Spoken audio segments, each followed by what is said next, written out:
Hello friends, आज हम लोग देखेंगे सीआईबी रिटेल बैंकिंग मॉड्यूल ई का यूनिट 19 जो कि है लेंडर्स अप्रेजल प्रोसीड्योर के ऊपर। तो फ्रेंड्स, जब भी हम लोन को या अप्रेज करते हैं या प्रोसेस करते हैं तो उसमें जो मेन फेजेस होते हैं, 3 मेजर फेजेस होते हैं। सबसे पहला हुआ इंफॉर्मेशन एक्विजिशन, फिर credit appraisal and sanction, then disbursement. इसमें जो है 2 की एस्पेक्ट्स होते हैं किसी भी लोन के प्रोसेस करने में। पहला होता है critical appraisal of the credit worthiness of A borrower and analysis of the risk in lending.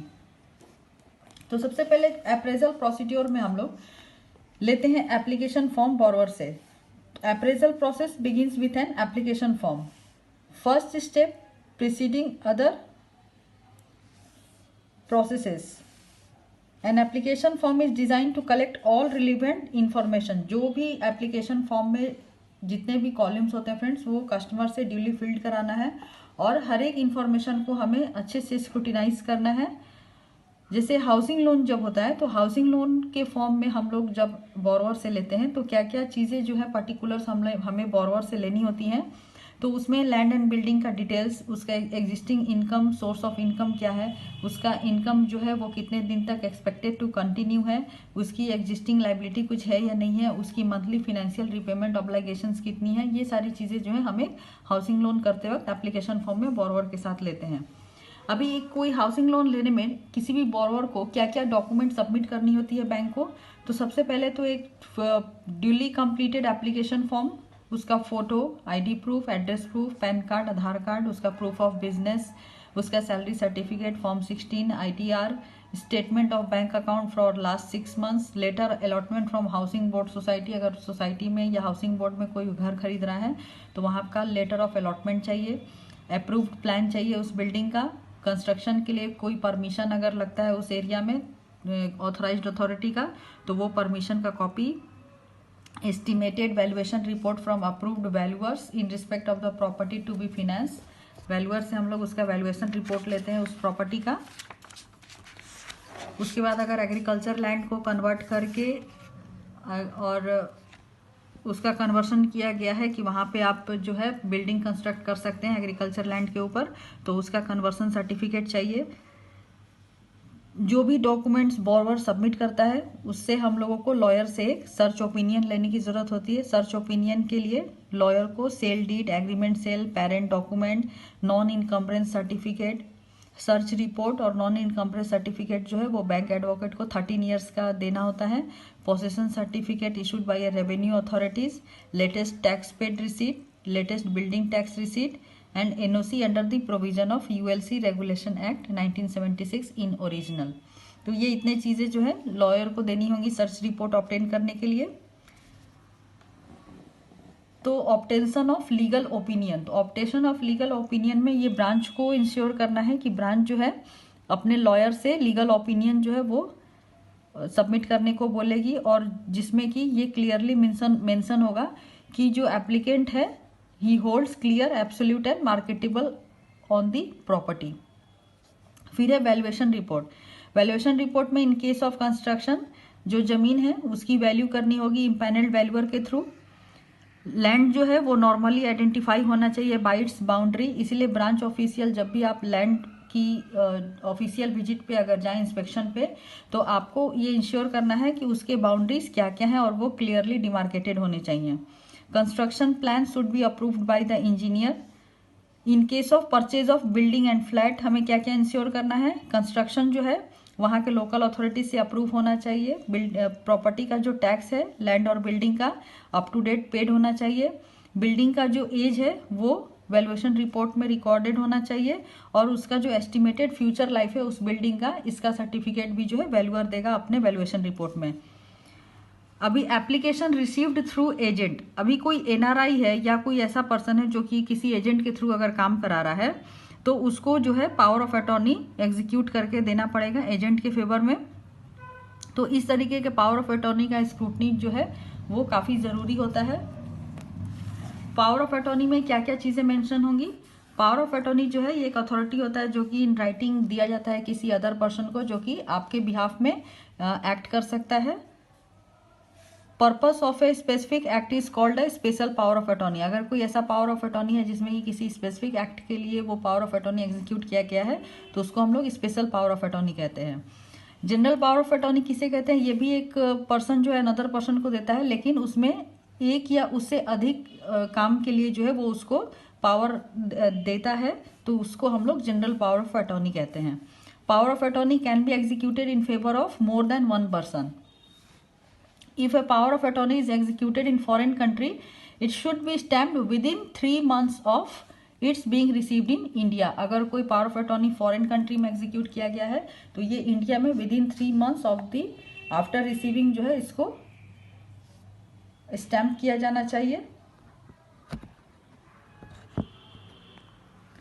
फिर है acceptance of power of attorney for creation of mortgage. Mortgage creation के लिए भी जो है पावर ऑफ अटॉर्नी कोई किसी को दे सकता है, लेकिन इसको हमें वेरीफाई करना होगा बैंकों को। ये डुली रजिस्टर होना चाहिए before sub registrar office within whose jurisdiction the principal resides और द प्रॉपर्टी इज सिचुएटेड। तो पावर ऑफ अटॉर्नी कहाँ कहाँ एग्जीक्यूट होनी चाहिए? या तो जिस जगह में जो पर्सन एग्जीक्यूट कर रहा है पावर ऑफ अटॉर्नी उस जगह पे, या फिर जिस जगह पे प्रॉपर्टी है उस जगह पे ये डुली रजिस्टर्ड होना चाहिए for the creation of mortgage. ये इरिवोकेबल होना चाहिए पावर ऑफ अटॉर्नी। अगर इसमें किसी भी कोई भी क्लॉज नहीं है इरिवोकेबिलिटी के लिए तो पावर ऑफ अटॉर्नी जो है वो रिवोकेबल जो है माना जाएगा। किसी भी पावर ऑफ अटॉर्नी में स्पेसिफिक पावर या ऑथोराइजेशन जो है वो पावर ऑफ अटॉर्नी होल्डर को देना चाहिए, मेंशन होना चाहिए to mortgage the property mention in the schedule there in and also to registered the same when ever required. तो उसमें ऑथोराइजेशन होगा पीओए को कि वो जो प्रॉपर्टी है उसको मॉर्टगेज कर सकता है on behalf of the principal, और इस तरीके का पावर ऑफ अटॉर्नी जो है वो भी रजिस्टर्ड होना चाहिए। पावर ऑफ अटॉर्नी जो है अगर इरिवोकेबल है तो it gets automatically cancel on the death of principal. अगर प्रिंसिपल की डेथ हो जाए तो इरिवोकेबल पावर ऑफ अटॉर्नी भी जो है वो कैंसिल हो जाती है। It should therefore be ensure that the principal is alive on the date of creation of mortgage. इसलिए ये हमेशा इंश्योर करना चाहिए कि जिस डेट को मॉर्टगेज क्रिएशन हो रहा है उस डेट को प्रिंसिपल जो है वो अलाइव होना चाहिए। The POA should also contain a ratification clause. और पावर ऑफ अटॉर्नी में रेटिफिकेशन क्लॉज भी होना चाहिए कि अगर कोई पावर ऑफ अटॉर्नी होल्डर जो है वो प्रिंसिपल के बिहाफ पे अगर कोई काम कर रहा है तो प्रिंसिपल को उसको रेटिफाई करना है उस काम को, तो ये चीज़ जो है ये पावर ऑफ अटॉर्नी में मेंशन होना चाहिए ये क्लॉज। अब ये appraisal of loan request. Loan request को अप्रेजल कैसे करेंगे? तो सबसे पहले जो भी एप्लीकेंट ने इंफॉर्मेशन दिया है उसको वैलिडेट करना है। तो जो भी अप्रेजल प्रोसेस में जो जो डॉक्यूमेंट रिक्वायर्ड होते हैं वो क्या क्या हैं? तो सबसे पहला है हाउसिंग लोन का application, appraisal form, term loan agreement, guarantee agreement, arrangement letter, equitable mortgage intent letter, equitable mortgage confirmation letter. अगर कोई परचेज ऑफ प्लॉट के लिए फिनेंस हो रहा है तो वहाँ पे लेटर ऑफ अंडरटेकिंग लेना है, an undertaking letter from the borrower that the construction will be carried out only as per the plan approved in case of construction only. Borrower से एक अंडरटेकिंग लेटर लेना होता है जिसमें कि ये लिखा होगा कि वो जो भी कंस्ट्रक्शन करेगा वो एज पर सैंक्शन प्लान जो है अप्रूव्ड प्लान उसके अकॉर्डिंग ही करेगा। मॉर्टगेज डीड, अगर रजिस्टर्ड मॉर्टगेज का केस है तो वहाँ पे मॉर्टगेज डीड लेंगे, मॉर्टगेज कंफर्मेशन लेटर लेंगे, documents in connection with place of other securities where ever applicable. अगर कोई अदर सिक्योरिटी हम लोग ले रहे हैं कोलेट्रल्स वगैरह तो वहाँ पे हम लोग documents in connection with place of other securities वो ले सकते हैं। तो अभी होम लोन के अप्रेजल करने में सबसे पहले हम लोग देखेंगे कि बोरोवर का कितना एलिजिबल लोन अमाउंट आ रहा है।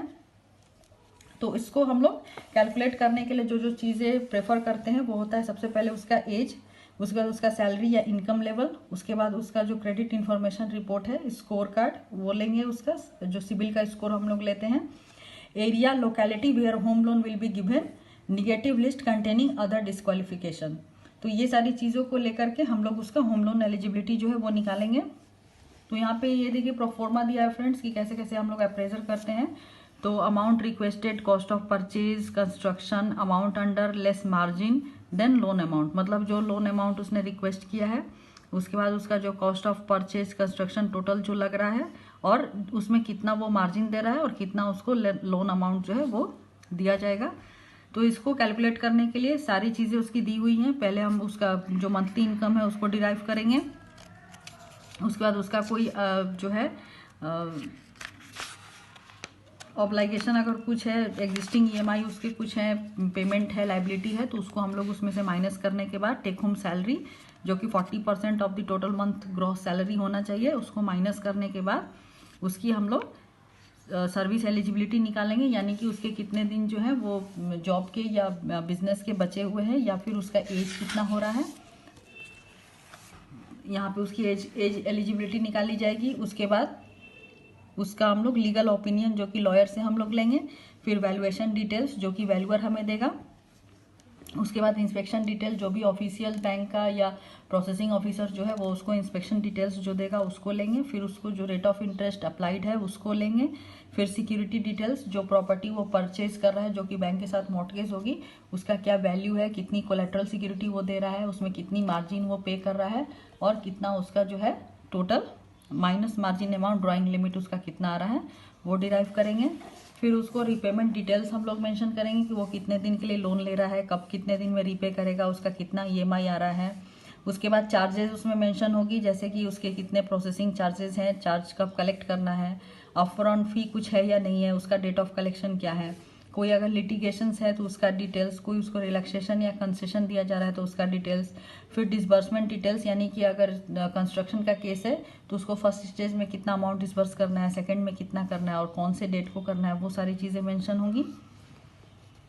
Typical format used by bank for assessment of housing loan, housing loan को असेसमेंट करने के लिए जो फॉर्मेट है वो loan for construction of house, ये फ्रेंड्स आप लोगों को जब भी होम लोन का जो एप्लीकेशन फॉर्म है उसमें आपको मिल जाएगा। और ये सारी चीज़ें जो हमने पहले देखी, ये सारी चीज़ें हमें जो अप्रेजल नोट होता है, प्रोसेस नोट होता है हाउसिंग लोन का, उसमें ये सारी चीज़ें जो है वो मेंशन करनी होती हैं। अब इसमें देखिए इन केस ऑफ हाउस, अगर कंस्ट्रक्शन ऑफ हाउस है तो उसको area of plot, proposed built up area, purchase price of plot, architect fee, cost of construction, ये सारी मेंशन करनी होंगी। फ्लैट के केस में भी उसका सारा डिटेल्स जो है वो देना है। ये उतना इंपॉर्टेंट नहीं है फ्रेंड्स एग्जाम के पॉइंट ऑफ व्यू से, ये सिर्फ आप अगर आप क्रेडिट ऑफिसर हैं तो आपको इसके बारे में पता होना चाहिए। फिर loan of purchase of house या फ्लैट का है तो उसका हम लोग सारा डिटेल्स लेंगे कि ये न्यू है या ओल्ड है, कितने एज, बिल्डिंग का एज जो है वो कितना है, परचेज प्राइस कितना है, उसमें अगर कोई एडिशनल आइटम्स है तो उसका कॉस्ट कितना है और फिर उसका टोटल कॉस्ट कितना आ रहा है। तो ये सारी चीज़ें को ऐड करके हम लोग अगर परचेज ऑफ हाउस या रेडी बिल्ड जो फ्लैट है उसके लिए ये फॉर्मेट यूज़ होगा। अगर कोई लोन एक्सटेंशन के लिए है तो उसमें ये सारी डिटेल्स देनी है, जैसे टॉपअप वगैरह अगर हम लोग देते हैं होम लोन बोरोवर को तो उसके लिए ये सारी डिटेल्स जो है वो देना होता है। फिर उसके बाद एंड में हम लोग लोन अमाउंट रिक्वेस्टेड, ये अमाउंट जो है कॉस्ट ऑफ प्रॉपर्टी पहले हम लोग निकालेंगे, उसके बाद उसका सोर्स ऑफ फंड, फिर लोन अप्लाइड फॉर, टोटल उसका लोन जो है, टोटल कॉस्ट, टोटल फंड उसका हम लोग निकालेंगे। Other relevant issues at pre sanction stage, loan sanction होने के पहले क्या क्या इश्यू होते हैं। सबसे पहला इंटरेस्ट है, हमें लोन अप्रेजल जो सैंक्शन कर रहे हैं सॉरी फ्रेंड्स, उसमें हमें फिक्स रेट, फ्लोटिंग रेट, जैसा भी एप्लीकेबल रेट ऑफ इंटरेस्ट है वो उसके ऊपर चार्ज होगा। उसके बाद इंश्योरेंस, जो बोरोवर है उसको as per bank clause property का इंश्योरेंस कराना मैंडेटरी होता है। उसके बाद मोराटोरियम, मोराटोरियम जो है वो भी up to 18 months in case of construction and 3 months in case of purchase of flat जो है वो बोरोवर को देना होता है।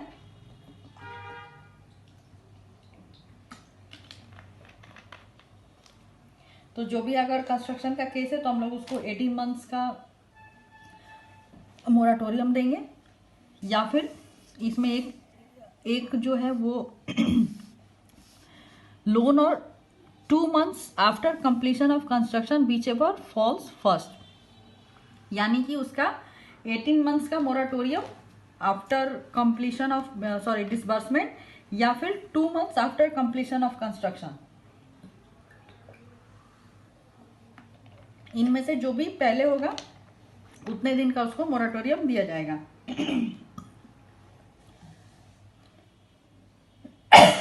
फिर है ईएमआई, ईएमआई का है कि there is an element of interest and of principal in the monthly payments, यानी कि जो ईएमआई होता है वो इंटरेस्ट प्लस प्रिंसिपल को मिला के हम लोग ईएमआई पे करते हैं। फिर है प्री ईएमआई इंटरेस्ट, यानी कि फाइनल डिसबर्समेंट के पहले और फर्स्ट डिसबर्समेंट के बाद के बीच का जो सर्विसिंग पीरियड होता है उसमें बोरोवर को इंटरेस्ट जो है वो पे करना होता है, तो उसी को हम लोग प्री ईएमआई इंटरेस्ट जो है वो कहते हैं।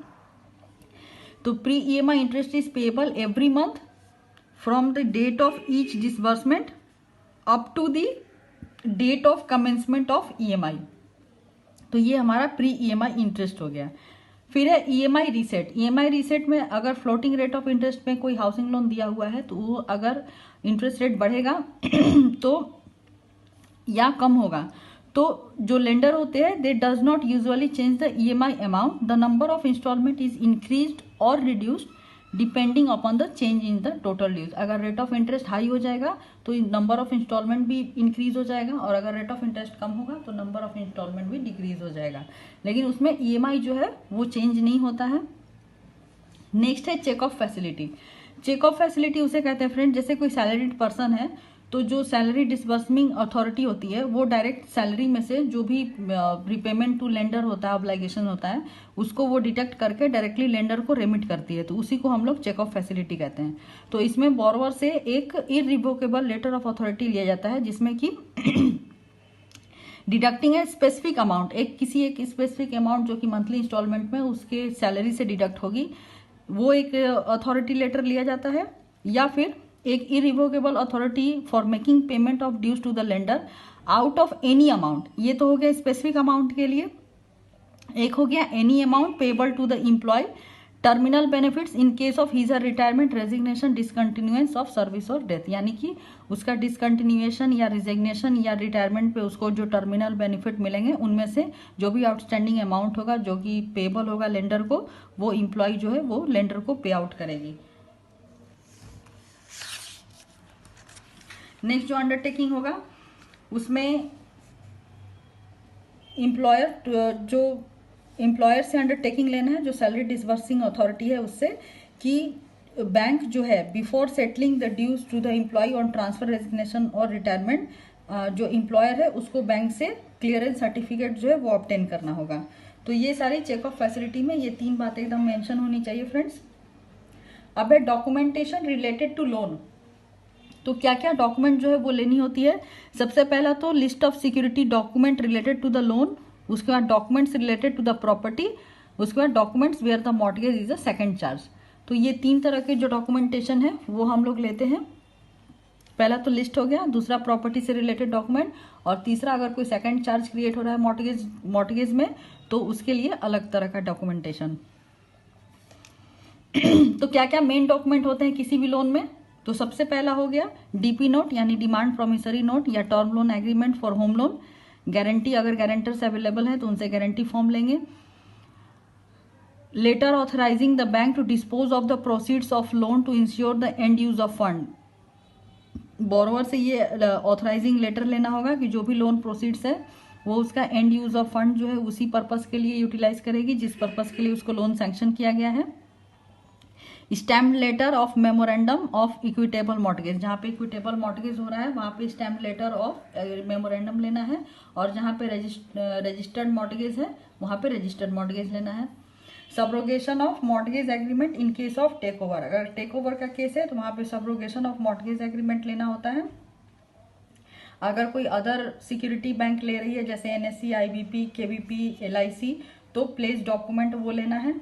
अंडरटेकिंग लेटर लेना है बिल्डर से कि वो जो कंस्ट्रक्शन करेंगे उसमें कोई भी वायोलेशन नहीं होगा, जिस टर्म्स एंड कंडीशन पे उसको कंस्ट्रक्शन अप्रूव किया गया है बाय लोकल अथॉरिटी वो उसी के अकॉर्डिंग जो है कंस्ट्रक्शन जो है वो कंप्लीट करेगा।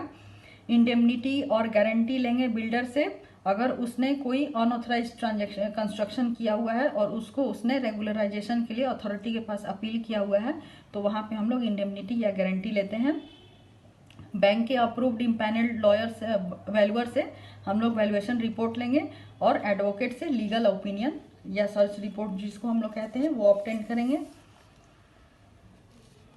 उसके बाद हम लोग declaration as to whether any relative is working in the bank's prescribed format, अगर उस बोरोवर का कोई रिलेटिव या फ्रेंड क्लोज रिलेटिव अगर बैंक में काम कर रहा है तो उसका हम लोग डिक्लेरेशन लेंगे। अगर हाउसिंग सोसाइटी का कोई हाउसिंग लोन है तो वहाँ पे हम लोग उनसे एक एनओसी लेते हैं कि जो लियन है वो उस प्रॉपर्टी के ऊपर मार्क किया जाएगा बैंक की तरफ से, फिनेंसिंग बैंक की तरफ से। तो उसमें बोर्ड, हाउसिंग सोसाइटी की जो बोर्ड है उसको कोई ऑब्जेक्शन नहीं होना चाहिए। Documents relating to the house property, तो इसमें हाउस प्रॉपर्टी के रिलेटेड क्या क्या डॉक्यूमेंट्स हैं, तो सेल डीड हो गया, उसका पेरेंट डीड अगर कोई है तो वो, इनकम्बरेंस सर्टिफिकेट जिसको कि हम लोग ईसी बोलते हैं वो 13 साल के लिए हम लोग लेंगे, जिसमें कि नील इनकम्बरेंस जो है वो शो होना चाहिए। Approved building plan, parent document जो हम लेंगे फ्रेंड, जिसको कि हम लोग लिंक डीड या मदर डीड भी बोलते हैं, वो 30 ईयर्स तक का होना चाहिए। एडवोकेट से legal opinion, housing board society से लेटर ऑफ अलॉटमेंट, अगर सोसाइटी बोर्ड में या हाउसिंग बोर्ड में कोई लोन हो रहा है तो वहाँ पे हम लोग लेटर ऑफ अलॉटमेंट लेते हैं कि इस पर्सन के नाम से सोसाइटी या बोर्ड ने जो है ये प्लॉट या फ्लैट जो है वो बोरोवर के नाम पे अलॉट की है। उसके बाद copy of approved plan, licence of permit for construction, estimate valuation report from approved valuer, search report for 13 years, registration receipt, NOC from builder, payment receipt, possession certificate, NOC under the provision of ULC regulation act, conversion of agriculture land to homestead land, अगर कोई conversion हुआ है land का तो उसका हम लोग conversion certificate लेंगे। Certificate from the bank government approved architecture structural and engineer regarding the condition of the house flat in case of purchase of old property, अगर कोई ओल्ड प्रॉपर्टी का परचेज का अगर होम लोन है तो वहाँ पे हम लोग वैल्यूअर से उसका जो है कंडीशन सर्टिफिकेट ऑफ हाउस या फ्लैट जो है वो ऑब्टेन करते हैं। अभी list of document to be obtained in case of second mortgage या परी पासू चार्ज, अगर कोई प्रॉपर्टी के ऊपर सेकंड मॉर्टगेज या परी पासू चार्ज क्रिएट हो रहा है तो वहाँ पे क्या क्या डॉक्यूमेंट्स लेनी है। तो सबसे पहले लेटर फ्रॉम दी बोरोवर लेना है for the extending the earlier mortgage to the secure the banks loan. फिर letter to be addressed by the prior mortgagee, जो पहला जहाँ पे से उसने लोन ले रखा है वहां से एक लेटर लेना है जिसमें कि ये लिखा होगा कि मॉर्टगेज जो है वो नेक्स्ट जो सेकंड क्रिएटर है, चार्ज क्रिएटर, उसके ऊपर चार्ज क्रिएट कर सकता है। and will subsist and will rank prior in charge to the proposed charge and authorizing the new lender to create a further charge on the property, यानी कि जो new creator है वो उस पर फर्दर चार्ज क्रिएट कर सकता है। तो ये लेटर जो है जो पहला मॉर्टगेजी है वो दूसरे मॉर्टगेजी को देगा। परी पासू लेटर एक्सचेंज होना चाहिए दोनों लेंडर के बीच में। उसके बाद उनका जो परी पासू एग्रीमेंट है वो साइन होना चाहिए। Letter from first charge holder address to second charge holder, first charge holder जो है सेकंड चार्ज होल्डर को एक लेटर एड्रेस करेगा। Letter to be issued by bank for having second charge on the fixed asset, अब second charge जो है वो उस एसेट के ऊपर चार्ज क्रिएट करने के बाद फर्स्ट चार्ज क्रिएटर को इसका इंटीमेशन देगा।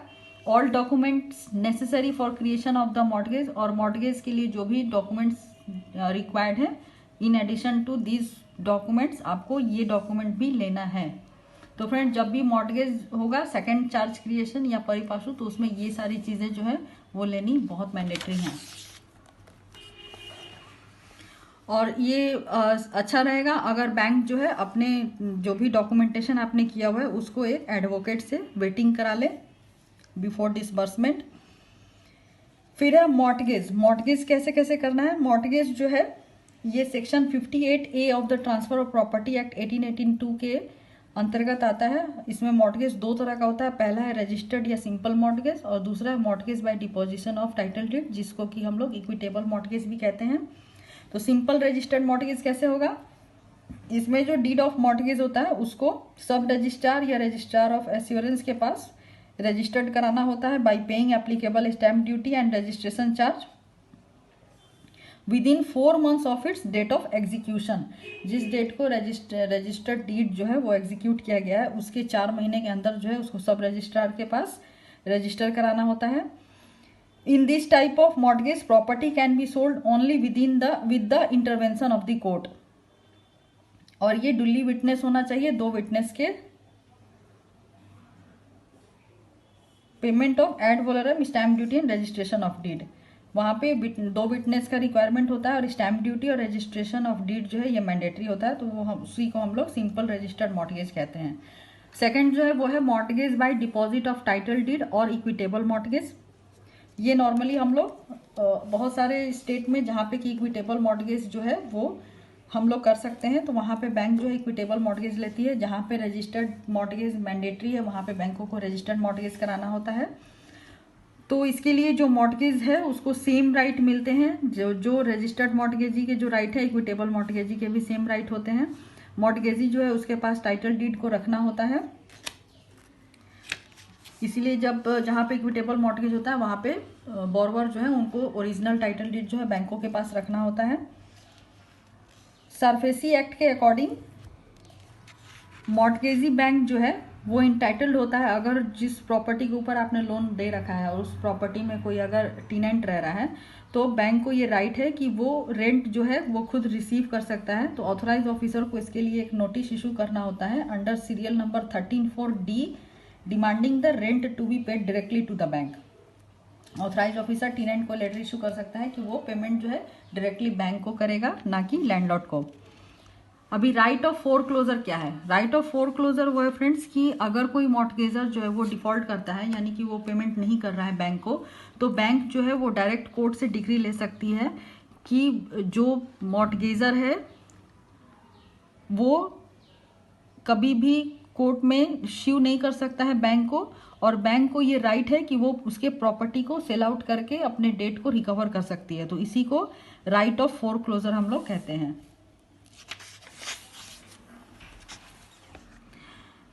A suit for foreclosure must be filed within 30 years from the day the mortgage money becomes due। अगर mortgage money due है तो सूट जो है वो within 30 years from the day the mortgage money becomes due file किया जा सकता है।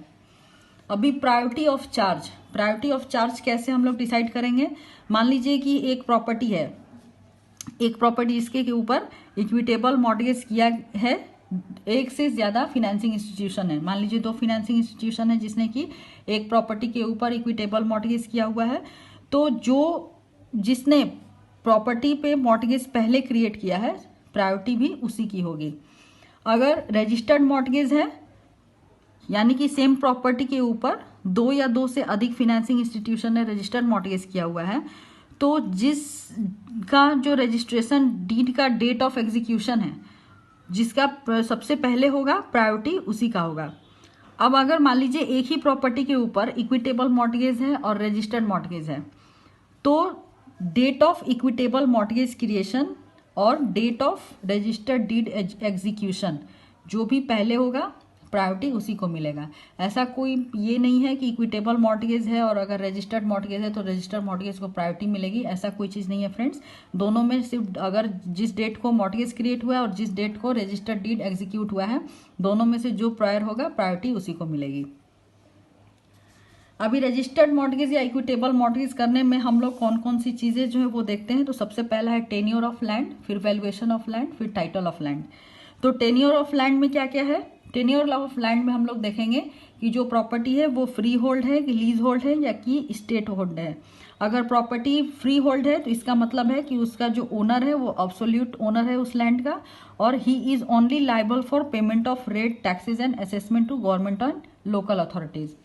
अगर ये लीज होल्ड है इसका मतलब जो प्रॉपर्टी है वो लीज पे दी गई है बोरोवर को, और ये एक जो है होल्डिंग पीरियड के लिए दी जाती है।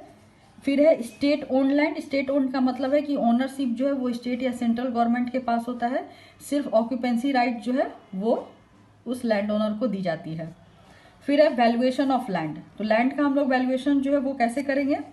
तो हम लोग उस एरिया में जो भी सिमिलर लैंड जो है उसका अगर सेल आउट हो रहा है या उसका जो रेट है उसके अकॉर्डिंग ही हम लोग उस जमीन का जो वैल्यू है वो निकालते हैं।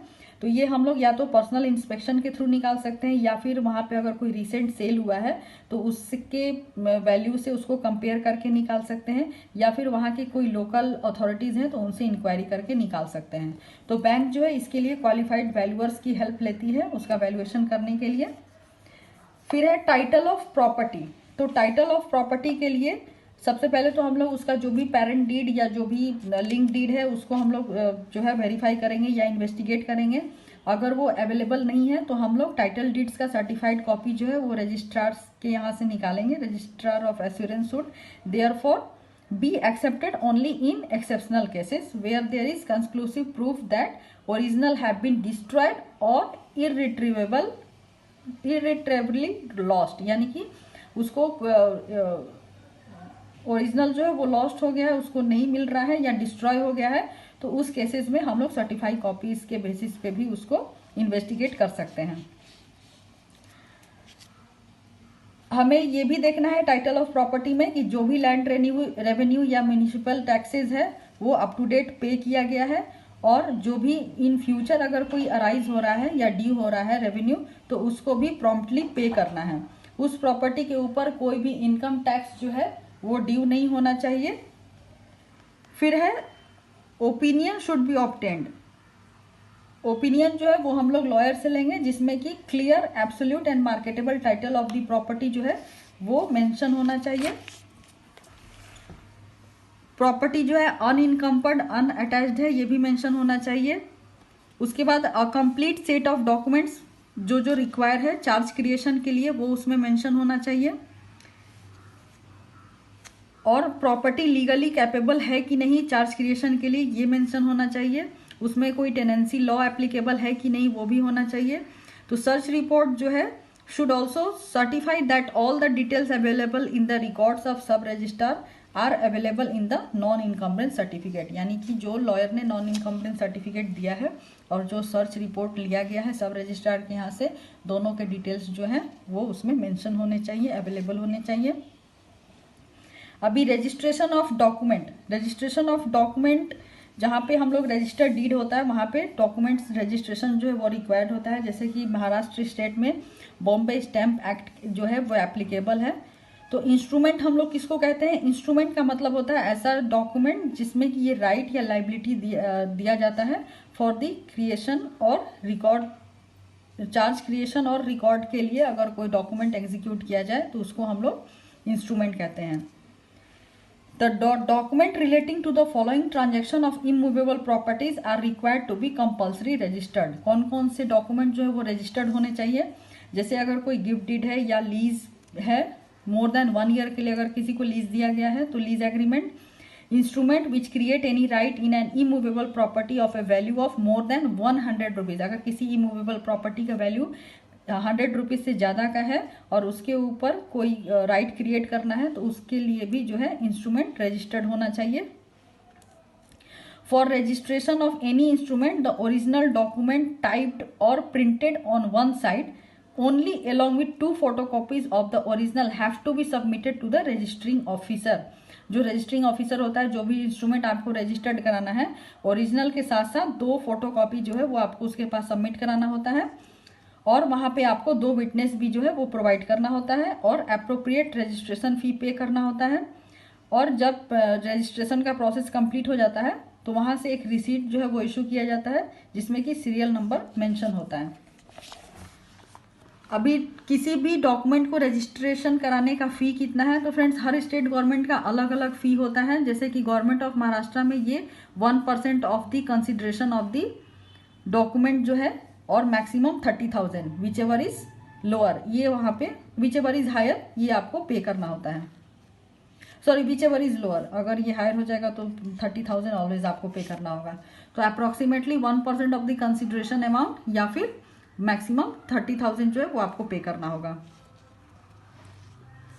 The transaction are as under. अब किस किस ट्रांजेक्शन के लिए जो है स्टैम्प ड्यूटी ड्यूली डिस्चार्ज होना चाहिए? तो कन्वीनियंस डीड अगर है, एक्सचेंज डीड है, गिफ्ट डीड है, पार्टीशन डीड है, ट्रांसफर ऑफ लीज है, सेल है, सेटलमेंट है, पावर ऑफ अटॉर्नी है, authorising the attorney to sell the property, तो ये सारी डॉक्यूमेंट्स जो है वो रजिस्टर्ड होने चाहिए। In the case of lease amount of registration fee will be dependent either on the premium or on the sum payable under the lease of periods of lease, यानी कि जितना पीरियड का lease है उसमें कितना rent जो है receive होगा उसके बेसिस पे रजिस्ट्रेशन फी जो है वो डिसाइड होता है। अभी time frame for registration of a document कितना होना चाहिए? तो मैंने आपको पहले भी बताया फ्रेंड्स कि ये within 4 months from the date of its execution इसको रजिस्टर करा लेना होता है। एग्जीक्यूशन का मतलब होता है साइनिंग द डॉक्यूमेंट एग्रीमेंट, मतलब यानी कि जिस डेट को डॉक्यूमेंट साइन हुआ है उस डेट से लेकर के 4 महीने के अंदर इसको रजिस्टर कराना होता है। अगर 4 months में ये रजिस्ट्रेशन नहीं हुआ तो उसको सबसिक्वेंट +4 मंथ्स का जो है वो पीरियड प्रोवाइड किया जाता है। उसके लिए बोरोवर को या जो भी पार्टी है जिसने कि डॉक्यूमेंट एग्जीक्यूट किया हुआ है उसको रजिस्ट्रार के पास अप्लाई करना होता है। रजिस्ट्रार जो है फाइन पेमेंट लेने के बाद उसको डॉक्यूमेंट को रजिस्ट्रेशन के लिए जो है परमिट कर सकता है। और ये जो फाइन है ये 10 times of proper registration fee से ज़्यादा नहीं होना चाहिए।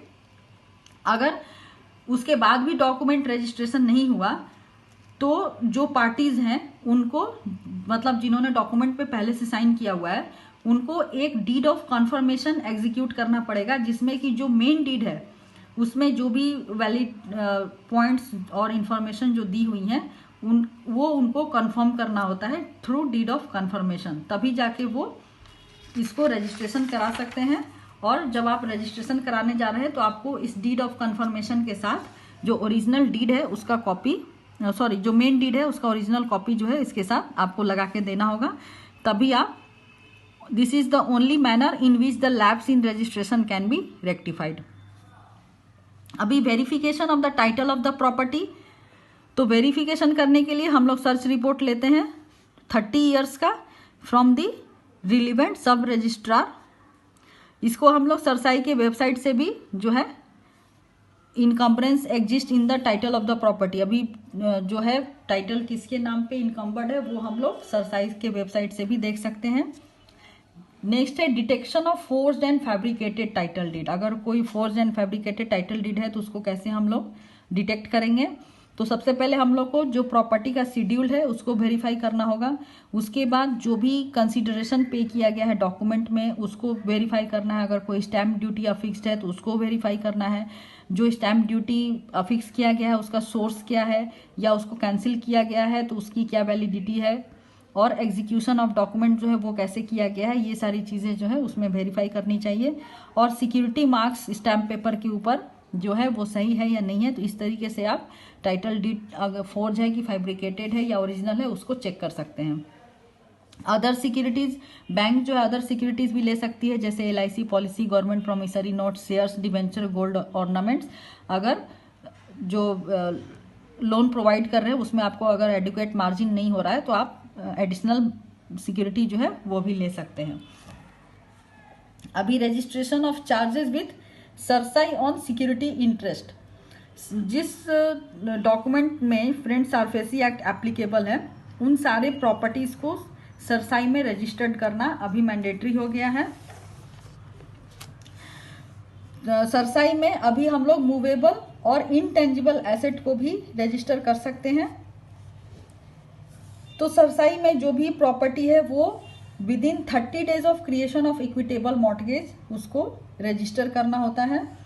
रजिस्ट्रार जो है अगर 30 दिन से ज़्यादा हो गया है तो रजिस्ट्रार इसके लिए परमिट कर सकता है, लेकिन मैक्सिमम 60 डेज तक। अब अगर 60 डेज में भी सरसाई के साथ रजिस्ट्रेशन नहीं हुआ तो फिर बैंक को कॉन्डोनेशन जो है वो फाइल करना होगा सेंट्रल गवर्नमेंट के पास, तभी आप उसको रजिस्ट्रेशन जो है वो फाइल कर सकते हैं। और अगर आपने सरसाई में रजिस्ट्रेशन नहीं किया है तो उसके लिए default and is punishable with fine up to 5000 per day, आपके ऊपर पर डे 5000 का फाइन भी लगाया जा सकता है। फ्रेंड यहाँ पे क्रिएशन ऑफ चार्जेस के लिए जो फी पे करने होते हैं सरसाई को वो दिया हुआ है, तो इसमें सब इम्पॉर्टेंट नहीं है, दो इम्पॉर्टेंट है। पहला जो है क्रिएशन ऑफ चार्ज के लिए 100 रुपीज़ का फी जो है वो पे करना होता है, और अगर आप सर्च कर रहे हैं किसी रिकॉर्ड के लिए तो 50 रुपीज़ पे करना होता है। अब है मॉनिटरिंग। मॉनिटरिंग यानी कि post sanction follow up. Post sanction follow up में क्या क्या होता है, जो भी डॉक्यूमेंटेशन है वो सही है या नहीं है उसको देखना, जो अमाउंट जो है स्टेज डिसबर्समेंट उसका सही से हो रहा है कि नहीं हो रहा है उसको देखना, जो भी एंड यूज ऑफ फंड है उसको इंश्योर करना कि जिस पर्पस के लिए लोन दिया गया है बोरोवर उसी पर्पस के लिए उसको यूटिलाइज कर रहा है या नहीं कर रहा है।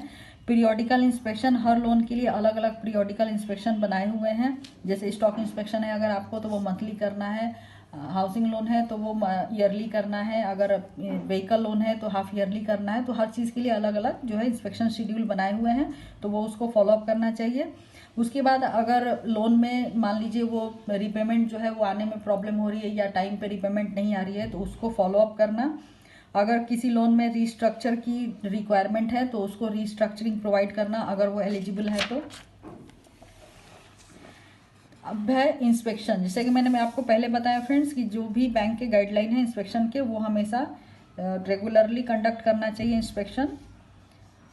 और record of the inspection must be kept in the files, और जो भी इंस्पेक्शन कमेंट्स है वो उसको प्रॉपरली रिकॉर्ड करके लोन डॉक्यूमेंट्स के साथ उसको प्रिजर्व करना चाहिए। देन है रिकवरी। अगर लोन में कोई प्रॉब्लम हो रही है, ईएमआई आने में या टाइमली नहीं आ रही है, तो बैंक को वो सारे प्रोसीड्योर जो है रिकवरी पॉलिसी के अकॉर्डिंग वो जो है इम्प्लीमेंट करने चाहिए। रीस्ट्रक्चरिंग। अगर किसी लोन में रीस्ट्रक्चरिंग की ज़रूरत है, अगर आपको लगता है कि बोरोवर जो है वो विलिंग है पे करने के लिए, लेकिन उसकी अभी कैपेसिटी नहीं है या कोई प्रॉब्लम है उसको रीपे करने में, तो उसको रीस्ट्रक्चरिंग के थ्रू जो है हेल्प प्रोवाइड करना चाहिए, ताकि लोन जो है वो सही से रीपे कर पाए। और इस तरीके के रीस्ट्रक्चरिंग में कौन कौन से इवेंट जो है वो हम लोगों को कंसीडर करने हैं कि ऐसे कोई unforeseen event, major illness, social function requiring significant outlay of fund in the family of the borrower or any circumstances that affect the repayment capacity of the borrower। borrower अगर किसी लॉकडाउन या strike या disciplinary action की वजह से loss of पे है, तो कोई किसी हाउसिंग प्रोजेक्ट को कंप्लीट होने में डिले हो रहा है, या फिर बोरोवर की डेथ या डिसेबिलिटी हो गई है, तो इन सारी सर्कमस्टांसेस में जो है हम लोग रीस्ट्रक्चरिंग को प्रोवाइड करना चाहिए।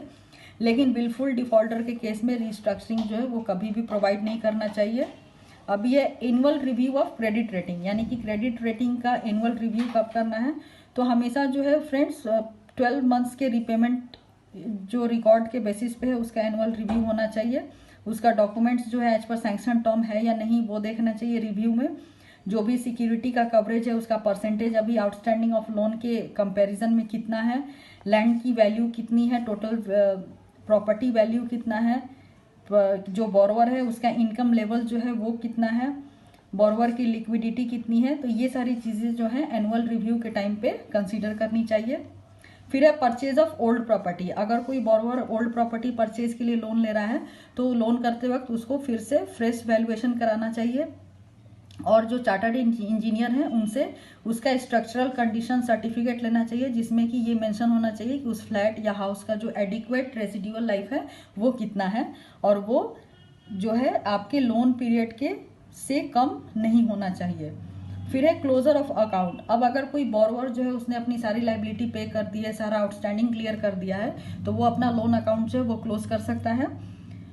इसके बाद लोन क्लोज करने के बाद बैंकों को अगर उस पर कोई चार्ज जो है वो क्रिएट है, तो बैंकों को अपना चार्ज जो है क्लोज करके टाइटल ऑफ प्रॉपर्टी जो है वो with acknowledgement of receipt borrower को वापस करना चाहिए।